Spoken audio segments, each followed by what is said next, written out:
अब त्यसपछि कसले कहाँ बस्ती बसाए, कसले कहाँ बस्ती बसाए भन्ने पढ्न पर्यो।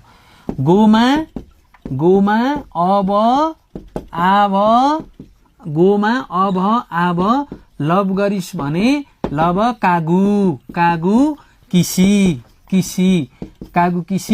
चाचा दे दे भनेर यसरी फर्मुला बनाउनु। चाचा दे दे।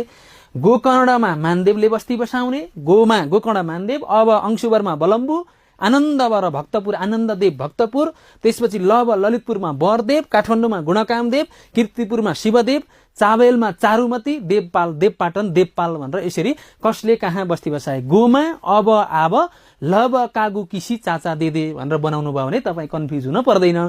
कुन ठाउँमा कसले बस्ती बसाए भन्ने कुरा चाहिँ तपाईँले यहाँबाट यसलाई यसरी यो फर्मुलाबाट गोकर्ण मानदेव अंशुवरमा बलम्बु